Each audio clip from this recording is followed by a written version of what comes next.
UCN राजधानी channel में आपका स्वागत है।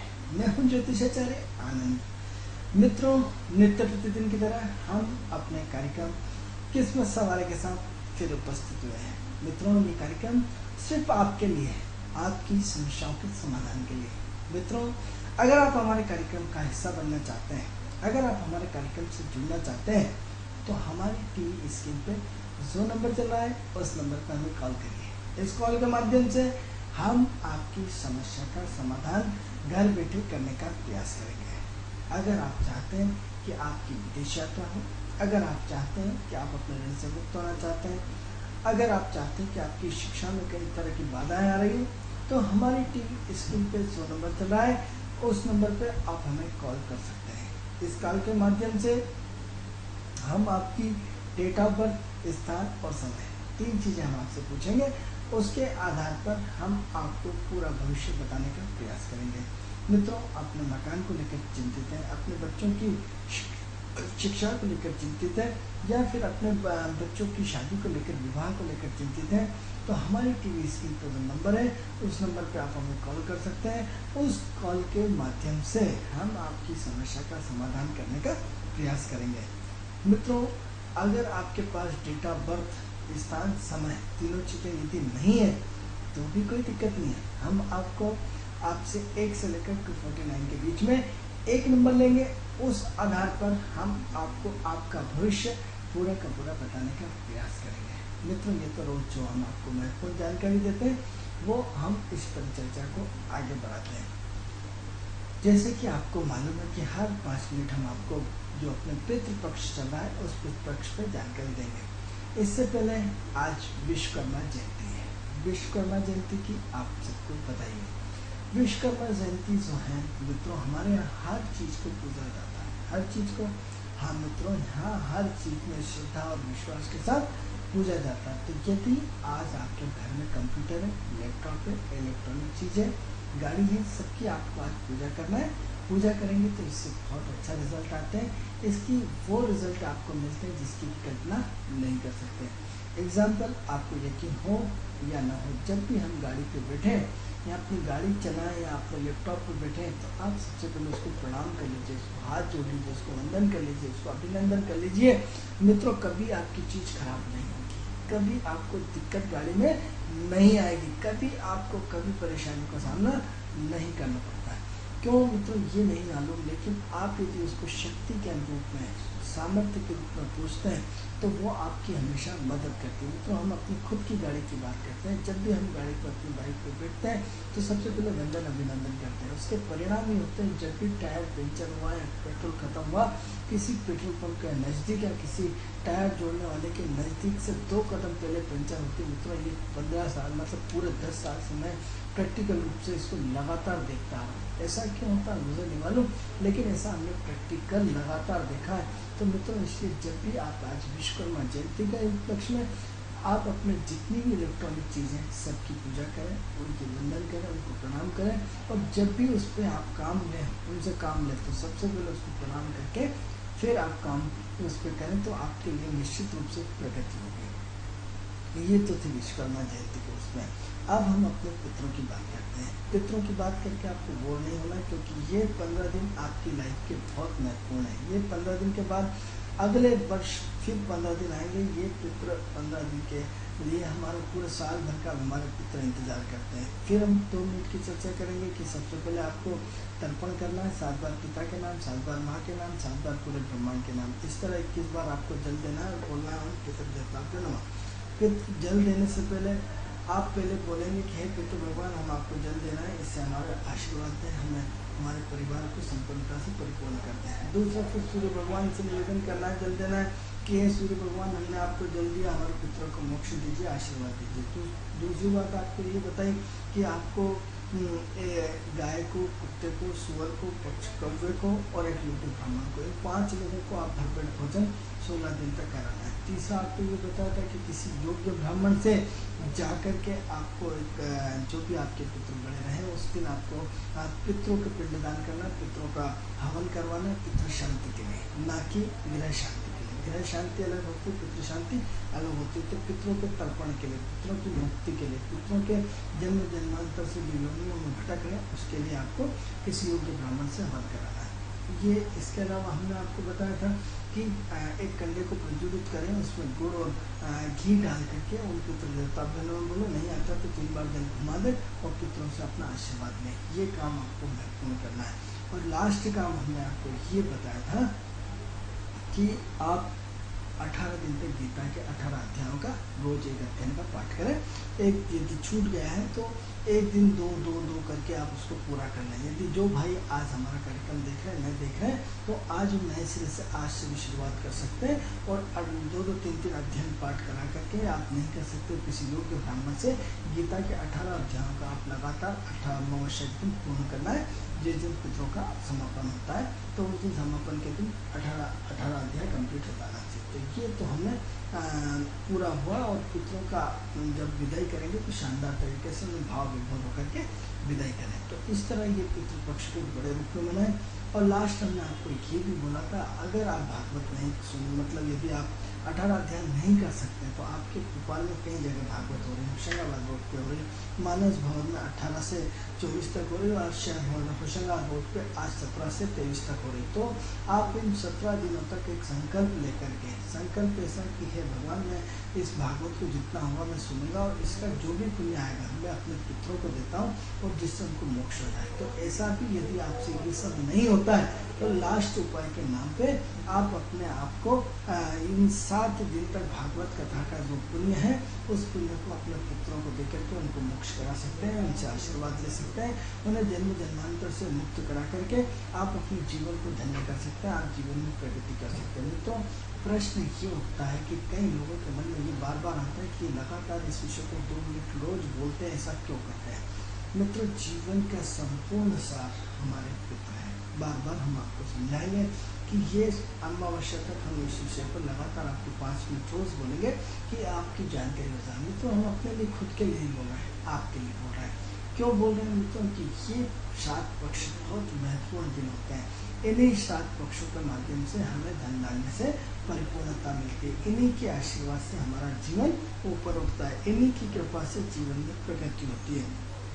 इन्हीं की कृपा से हमारे संतान पैदा होती है। इन्हीं की कृपा से हमारी नौकरी अच्छी लगती है। इन्हीं की कृपा से गाड़ी घोड़े मकान सब मिलता है। जो भौतिक संपूर्ण सुख सुविधाएं आप अपने जीवन में चाहते हैं वो सब हमें पितरों के आशीर्वाद से मिलता है। जब हमारे पितर नाम से नाराज होना शुरू हो जाते हैं तो आपको परेशानी में डालते हैं, आपके कर्म क्षेत्र में विघ्न आते हैं, आपको ढेर सारी समस्याओं से अपने आप को घिरा हुआ मानते हैं। तो मित्रों, ये समय बहुत महत्वपूर्ण समय है। इस समय को जाने मत दीजिए। अमावस्या बहुत नजदीक है, ज़्यादा टाइम नहीं बचा है। तो ये श्राद्ध पक्ष को आप बहुत अच्छे ढंग से मनाएं तो बहुत अति उत्तम रहेगा। लास्ट दिन यदि किसी नदी के किनारे किसी योग्य ब्राह्मण से आप जाके वहाँ पूजा पाठ कराएंगे तो और अति उत्तम रहेगा। मित्रों, पितृ क्या होते हैं? पितरों की उत्पत्ति कैसे होती है? पितृ कहाँ जाते हैं? हम मरने के बाद कहाँ जाते हैं? इस तरह के प्रश्न हमें बहुत सारे, वास्तव में हमारे पितृ होते हैं या नहीं होते हैं, ऐसे बहुत सारे प्रश्न आपके दिमाग में आते हैं। एस्ट्रोलॉजिकल आधार क्या है? एस्ट्रोलॉजिकल आधार मित्रों हम आपको बताते हैं, राहु और केतु ये 2 ग्रह हमारे पितरों को रिप्रेजेंट करता है। पितरों को रिप्रेजेंट करते हैं। यानी क्या करते हैं? जैसे यदि ये 2 चीज़ जो है अलौकिक विज्ञान का जगत है। कौन सा विज्ञान? अलौकिक विज्ञान, जिसे हमारी आंखें नहीं देख सकती। जैसे आपने एक लॉटरी का टिकट लिया, लॉटरी का टिकट कितना का? 5 रुपये का, 10 रुपये का, 100 रुपये का, इससे ज़्यादा नहीं होता। लेकिन यदि वो खुल जाता है तो आपने अनएक्सपेक्टेड आपको एक बहुत बड़ा पैकेज मिलता है। इतना बड़ा पैकेज कि आप सोच नहीं सकते। यानी क्या है? 5 रुपये का इन्वेस्टमेंट आपको 5 करोड़ रुपये भी दिला सकता है, 5 अरब रुपये भी दिला सकता है, 5 लाख रुपये दिला सकता है। यानी 5 रुपये में कोई 5 लाख या 5 करोड़ रुपये कमा सकता है? इम्पॉसिबल। ये हमारे पितरों का आशीर्वाद होता है। या फिर आपने कोई जमीन खरीदी और खरीद के उसको पटक दिया, आपकी इच्छा नहीं थी, आपके माता ने, आपके पिता ने, आपके भाई ने, आपके पड़ोसी ने आपको जबरदस्ती आपको दिला दी। आपकी लेने की इच्छा नहीं थी, मालूम पड़ा आपने लेके पटक के भूल गए। आज उसकी कीमत करोड़ों रुपये हो गई, करोड़ों। ये आपके पितरों का आशीर्वाद। जब आप उस जमीन के मुताज आप अरबपति कहलाते हैं, करोड़पति कहलाते हैं, लखपति कहलाते हैं। यानी किसके कारण एक छोटा सा इन्वेस्टमेंट आपने 10,000 रुपये का करा था, उसकी कीमत आज 10 करोड़ रुपये हो गई। यानी इतना अनएक्सपेक्टेड आपके पितरों के आशीर्वाद से। कई बार उस समय में हिलोर आया, कई बार बेचने की स्थिति बनी, लेकिन आपके पितर आपको बेचने नहीं दिया, आपको ऐसी बुद्धि डाल दी कि आपको मजबूर कर दिया उस प्लाट को खरीदने के लिए। ये अनएक्सपेक्टेड जितनी भी चीज़ें होती हैं हमारे पितरों के आशीर्वाद से होती हैं। तो ये जो पितर हैं ये हमारे जीवन में उन्नति के मुख्य कर्ता करता है। यानी क्या हुआ, हमको सद्बुद्धि और दुर्बुद्धि के वाइब्रेशंस मिल रहे हैं। वाइब्रेशंस यानी हर चीज़ के, आपके गलत काम करने के आपको वाइब्रेशंस आते हैं, आपके सही काम करने के आपको वाइब्रेशंस आते हैं। वो वाइब्रेशन मतलब हमारी कल्पना है, हमारी सोच, हमारी क्वालिटी। अरे यार आज जुआ सट्टा खेलना है, अरे दूसरे व्यक्ति को तो वाइब्रेशन से ऐसे नेगेटिव आए नहीं, और जुआ सट्टे में आदमी इतना लिप्त होता हुआ चला गया कि पूरा अपने आप को बर्बाद कर दिया। या शेयर बाजार में इन्वेस्टमेंट करता हुआ चला गया, और शेयर बाजार में इन्वेस्टमेंट करते करते करते करते वो लाखों रुपए का कर्जी हुआ है, इतना कर्जी हुआ है मित्रों कि अब उसके दलदल में निकलने से कोई रास्ता नहीं बचता। तो ऐसी कंडीशन में आपको क्या करना होता है? ऐसी कंडीशन में हमारे पितरों का नाराज होना होता है, या आपको लगातार आपके व्यापार में नुकसान होता जा रहा है, अनएक्सपेक्टेड आप अपने प्रयास में कोई कमी नहीं रख रहे हैं, आप सीधे तरीके से आप जा रहे हैं, या आपके शेयर गिर जाते हैं। ये सब हमारे पितरों के आशीर्वाद से होता है। तो पितरों के आशीर्वाद यानी ऐसी दुनिया जिससे क्या होता है, राहु ने आपकी अद्वितीय संसार की रचना कर दी जो परलौकिक विज्ञान से ऊपर है। केतु ने आपको एक व्यक्ति को जिंदा शरीर से परलौकिक विज्ञान का ज्ञान यानी अलौकिक विज्ञान का ज्ञान, यानी जो इस लोक में नहीं है, जो इस लोक से हमें नहीं देख सकते, उसमें हमने किसे जोड़ दिया? राहु को जोड़ दिया कि कोई आत्मा होती होगी, कोई पितृ होते होंगे। लेकिन केतु में क्या हुआ? केतु में आपके शरीर को छोड़ दिया, आप समाधि में चले गए, आप मोक्ष में चले गए, और आप अदृश्य जगत में आत्मा के रूप में विराजमान हो गए, और उस आत्मा के स्वरूप में विराजमान होकर अलौकिक जगत में आप अपना एंजॉय कर रहे हैं। अलौकिक जगत में जिसको सिर्फ आप नहीं देख सकते, लेकिन वो आपको देख सकते हैं, आप उनको नहीं देख सकते। ऐसा अलौकिक विज्ञान, ऐसा अलौकिक चमत्कार, ऐसा अलौकिक। तो इसमें हमने दो पक्ष बताए कि एक सशरीर, एक शरीर के बिना। यानी एक सशरीर क्या हुआ? राहु हुआ, जो हमें एक अलौकिक विज्ञान में ले जाता है। ऐसा विज्ञान जो इस सृष्टि से ऊपर का है, ऐसा विज्ञान जो इस सृष्टि का नहीं है, ऐसा विज्ञान जिसकी हमारी आंखें नहीं देख सकती, ऐसा विज्ञान जहाँ सूक्ष्मदर्शी नहीं देख पाता, ऐसा विज्ञान जो हमारे पूरे लेंस फेल हो जाते हैं, ऐसा विज्ञान जिसे हम सिर्फ महसूस कर सकते हैं राहु के माध्यम से। लेकिन केतु के माध्यम से क्या है कि ये शरीर को छोड़ दिया, यानी क्या चले गए? आप समाधि में चले गए। समाधि में क्या साहब, मरने के बाद क्या होता है? मरने के बाद शरीर के क्या महत्व है? मरने के बाद आत्मा बचती के लिए, इसमें तमाम सारे के सारे प्रश्नों का आपको केतु उत्तर देता है। क्यों देता है? केतु हमारा पूर्व जन्म है, पूर्व जन्म का संचित पुण्य हमारा केतु है, मोक्ष हमारा केतु, समाधि हमारा केतु। तो अलौकिक जगत की जो सूक्ष्म आत्मा होगी वो कौन होगी? केतु हो गई। कोई वाइब्रेशंस आया, आपको प्रेरित कर गया कि आज आपके घर में मेहमान आएंगे और आ जाते हैं, आपको लगता है इस प्लाट को खरीद लेना चाहिए, इसमें करोड़पति बन जाता है और खरीद लेते हैं। वाइब्रेशंस आपके केतु यानी एक अदृश्य जगत की शक्ति आती है, और उस अदृश्य जगत की शक्ति आपके अंदर ऐसे वाइब्रेशंस भर जाती है, यानी कि इससे बिना शरीर वाला सिर्फ आप महसूस करते हो कि आज मैं बड़ा खुश हूँ, केतु के कारण। आज महसूस करते हो कि आज मैं बड़ा दुखी हूँ, केतु। यानी क्या हुआ? दो साम्राज्य हैं, एक शरीर के द्वारा, एक बिना शरीर के द्वारा। यानी दोनों का एक अपना संबल है, दोनों का एक अपना महत्व है, दोनों का एक अपनी क्वालिटी है, दोनों का एक अपनी संरचना है, दोनों की है। लेकिन एक को हम आँखों के थ्रू महसूस करते हैं, और जिसे परलौकिक विज्ञान का सब्जेक्ट कहा जाता है, और एक को हम किस रूप में? शरीर छोड़ने के बाद महसूस करते हैं कि आत्मा आजारा बना है। आत्मा शरीर को छोड़ करके एक नई शरीर को धारण करती है। आत्मा जो जीवन मरण से बड़ी प्रक्रिया है। आत्मा जो एक निश्चित समय के लिए किराए का शरीर लेकर के आती है और चली जाती है। यानी क्या हुआ? जन्म जन्मांतर की जो संरचना है। आप कहते हैं साहब आप पूर्व जन्म में कुछ बता सकते हैं? बिल्कुल बता सकते हैं। आप अपना केतु उठा के देख लीजिए, आपको मालूम पड़ जाएगा कि पूर्व जन्म में आप क्या थे।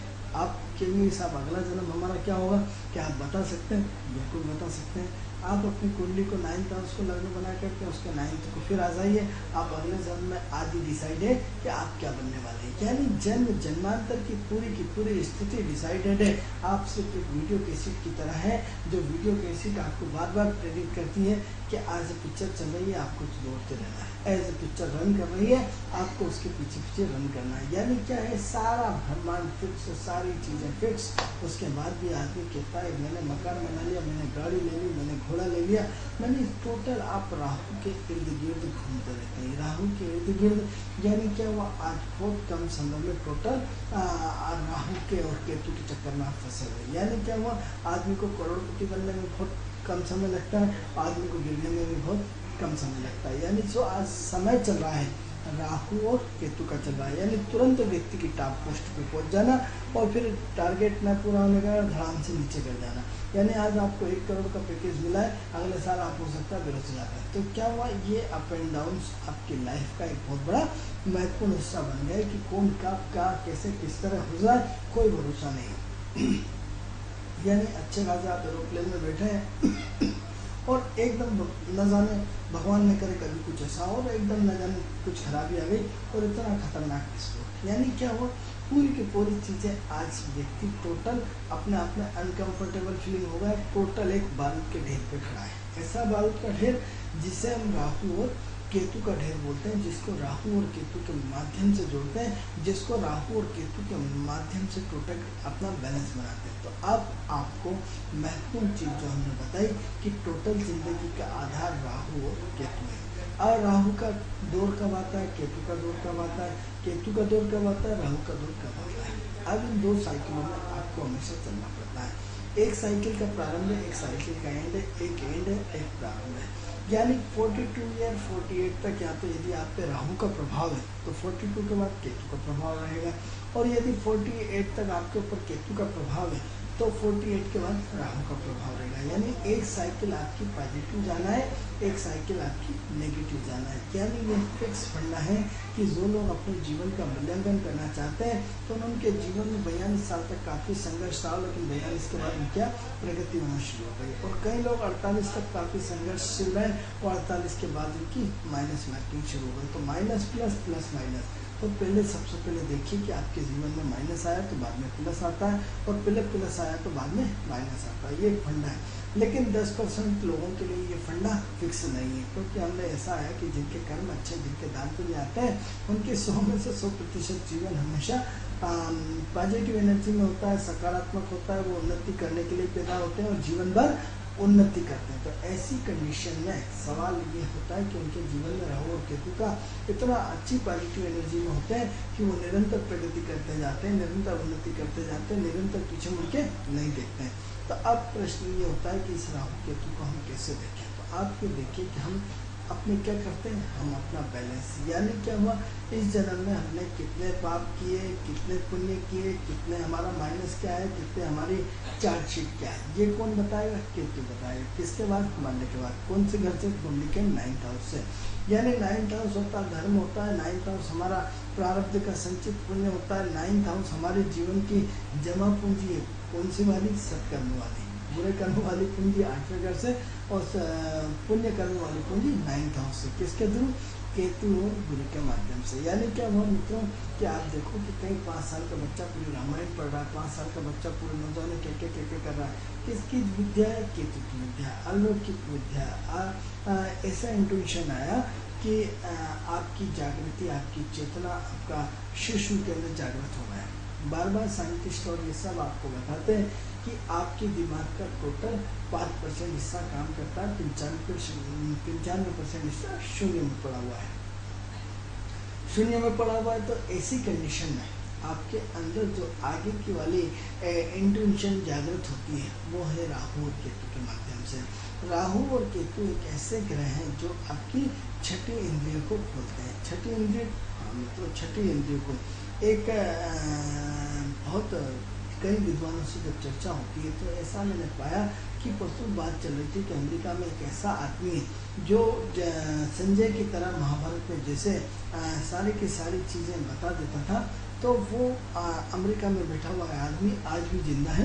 वो आपको आंखों में सारे फोटो खींच करके जहाँ भी बैठा उसको सारी चीज़ें दिखती हैं और दिख करके आपको विदिन सेकंड में बता देता है। यानी वो व्यक्ति का आज भी जिंदा है। उसका नाम मैं थोड़ा सा भूल गया, यदि याद आएगा तो मैं आपको पूछ के बता सकता हूँ। आप इंटरनेट पे भी उस आदमी का नाम डाल सकते हैं, पूरे वर्ल्ड में वो आदमी फेमस है। यानी क्या हुआ, कई बार आपका सिक्स सेंस जिसे कहते हैं, एक छठी इंद्री जो है वो कई बार जागृत हो जाती है और इस तरह जागृत हो जाती है कि आपको शिव के तीसरे नेत्र के रूप में वो सारी चीज़ें दिखाई देना शुरू कर देती है। तो इस राहु और केतु को साधारण न समझें। इसलिए मित्रों, ग्रह यदि ईश्वर चाहता तो 9 के 9 ग्रह आपसे बोल सकता था, लेकिन क्या हुआ, 7 days 2 = 9, यानी डेज 2 का जो ब्रह्मांडीय स्थिति रही वो अपने आप में बहुत महत्वपूर्ण है। इस डेज 2 में सारा का सारा ब्रह्मांड छुपा हुआ है।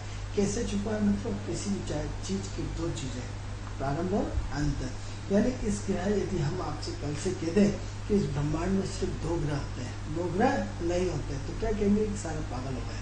क्या कहेंगे, आप नहीं मानेंगे। तो उसको नहीं मानेंगे क्योंकि अभी तक आपको सब लोगों ने 9 ग्रह बताए। कितने ग्रह, 9 ग्रह, जबकि ग्रह सिर्फ 2 ही होते हैं, किसी भी चीज का प्रारंभ और किसी चीज का अंत। तो इसलिए 7 days 2 = 9, यानी इन 2 ग्रहों में सारा का सारा ब्रह्मांड छुपा हुआ है। तो भैया जब 2 ग्रह होते हैं तो फिर 9 ग्रह क्यों बताएं, क्यों हमें 9 ग्रह? तो आप देखिए कि आपकी सोच में, आपकी रामायण की हर चौपाई अपने आप में इतना महत्वपूर्ण बात बताती है। लेकिन क्या हुआ, हमारे जो मठ पे बैठे हुए लोग हैं, जो पद पे बैठे हुए, उन्होंने अर्थ के अनर्थ करके रुकना पड़ेगा। हेलो सर, मैं इससे बात कर रहा था। मेरी पहले भी 2 बार बात हो चुकी है आपसे।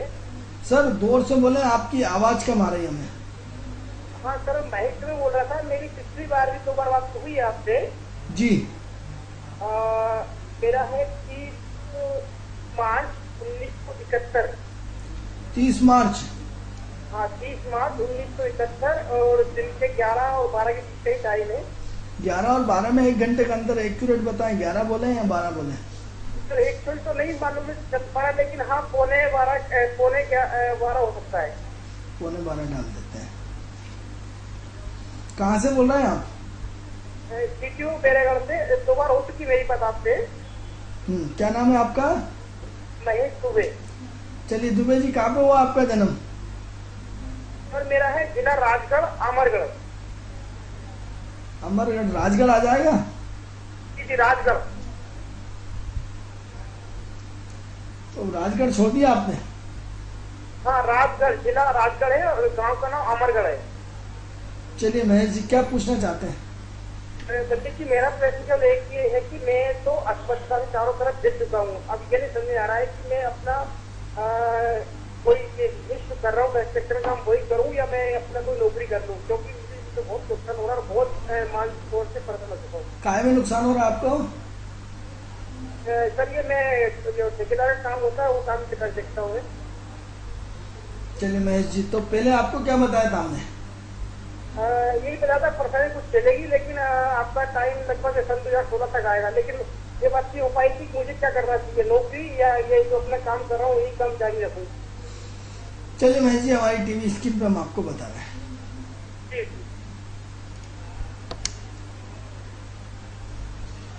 बैरागढ़ से महेश दुबे जी ने हमें फ़ोन किया है। महेश दुबे जी ने 30/3/1971 11:45 बताया है। तो दुबे जी, ऐसा है कि अभी जो आपके अंदर सबसे ज़्यादा प्रॉब्लम्स आ रही, वो एक तो बहुत ज़्यादा कन्फ्यूज़न क्या रही, बहुत ज़्यादा दिमाग लगाने की आ रही। क्या होता है मतलब, दिमाग लगाना बहुत अच्छी चीज़ है, लेकिन कुछ हद से ज़्यादा दिमाग लगाना दुखदायी होता है। तो क्या है कि बहुत ज़्यादा इनका दिमाग कंप्यूटर की तरह दौड़ता रहता है, कंप्यूटर की तरह काम करता रहता है।